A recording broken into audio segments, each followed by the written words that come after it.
That isn't a blizzard, it's a Hearts support waiting for the start of the second half, and surely they will try to get something special out of their side, not just by waving scarves, but warbling their throats as well. And at the other end, perhaps the more traditional holding up of the scarves by the Celtic support, and we're perhaps getting more atmosphere at half-time than we did throughout the first half. Well, we had a marvellous atmosphere at half-time. Supporters waiting expectantly for the teams to come back on, and I think in the very demonstrations indicated they want something more out of this game. I don't think I'm doing it an injustice to say it's one of these matches which quite clearly indicate that both sets of players are scared of losing. It means so much. I think that has very badly affected them. That's a better one down, and McInally might have gone for that himself. Clark. Cahoon. And McGrain. Offside. And Smith. Henry Smith, of course, who was the substitute goalkeeper on Wednesday night. There's Boris Johnson, who was in the squad. Knows Henry well.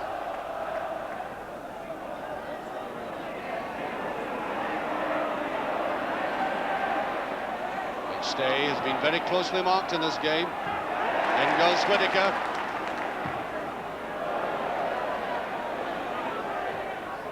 Kept in well. Berry. Foster.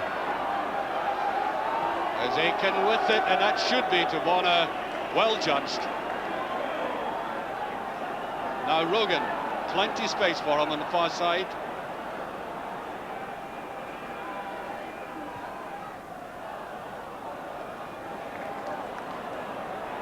Beautifully dispatched. Jordan, cool as ever. There's a bad ball out of defence, but clear onto Johnson, and he was almost through. And there's no use the Hearts players complaining to the referee. He hadn't blown. And Johnson was in a very menacing position indeed. Just as well for one of McLeod to try from that angle. Well, he certainly misjudged it, but it will take something unusual to break this deadlock, and as I say, McLeod quite entitled to shoot from there.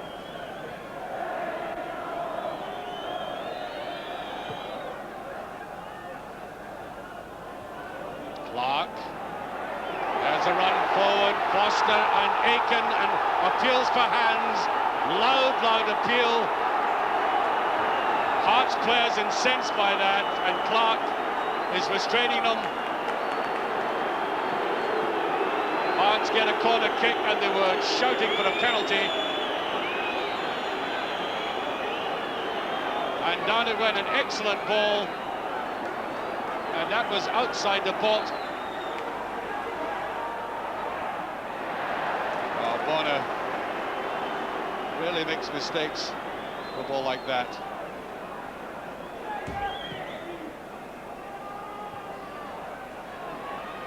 Jordan, Clark, McLeod.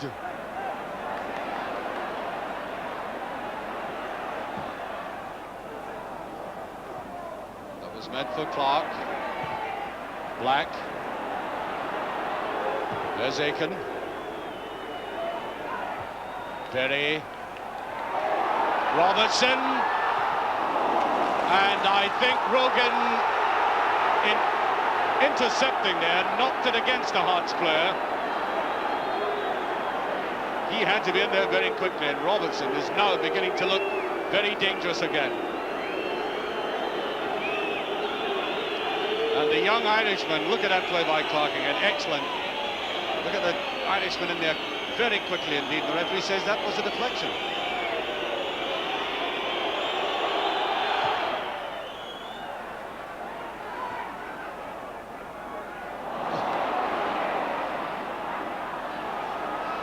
Passed through McDonald's mind there.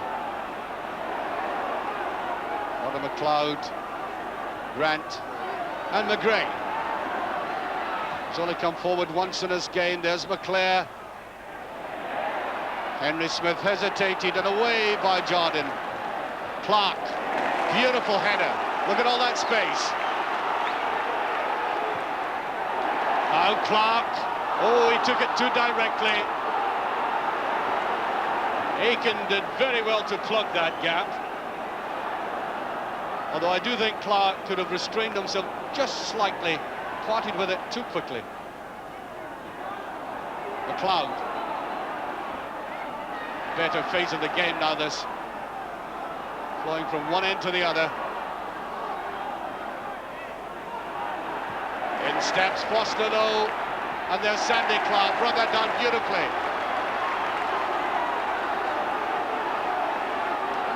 Looking for support inside, there it is, Black. No. One or two Hearts players disappointed in that final ball there. Notably Cahoon, who was away wide and there was nobody near him. But Kenny Black, having said that, can dig them in very hard from there. Offside, McInally.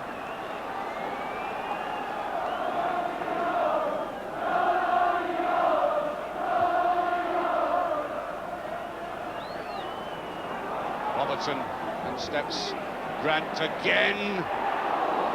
Bonner after this, and so is Foster.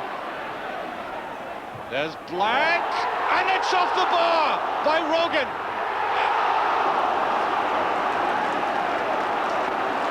Rogan almost scoring a spectacular goal against his own side. Great ball here by Now watch the Irishman hammering that in. That would have been one of the most spectacular own goals I've ever seen, and then the save by Bonner. Quite incredible. Up goes McDonald, there's Bonner, and Clark needed a chip. It was too direct. Needed a calm head there to chip the goalkeeper.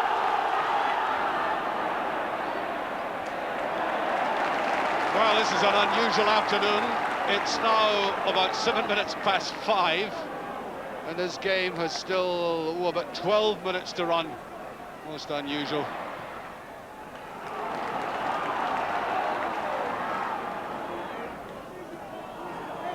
That's towards Clark. Neatly enough back. McGugan was there.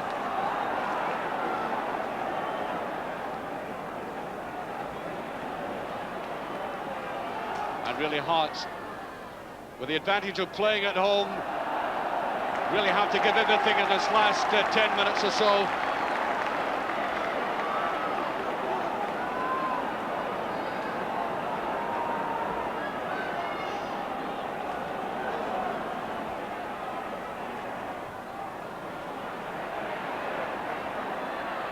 Kidd and brought down. I think the referee's blown. Yes, it's a free kick.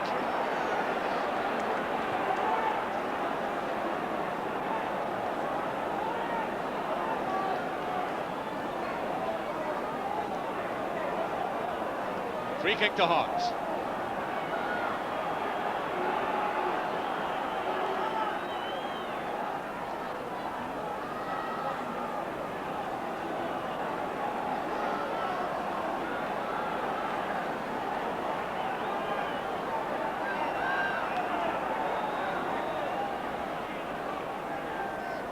Robertson with it. There's a deflection, it's in.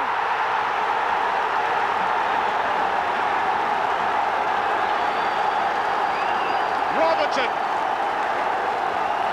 Exactly 10 minutes to go. Hearts are in the lead.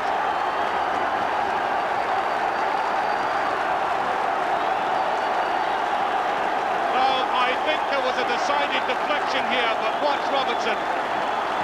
And there was the touch, and Bonner couldn't get near it. It came off a Celtic shoulder. But beautifully placed, nevertheless, by Robertson. Hearts in the lead. Was Rogan putting it in. McStay and offside.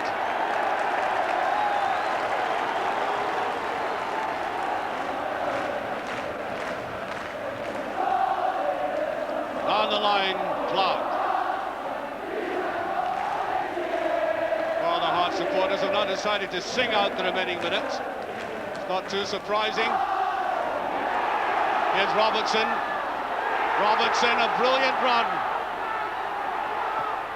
Brilliantly done, and Andy Watson's almost there. Superb. One of the best runs of the match. Gary Mackay with Aiken. That was a magnificent run by Robertson. Not only had he to go at pace, he had to shield the ball as well. And ultimately he tried to curl it round the goalkeeper. Well, I think he's king of the castle. Seconds remaining.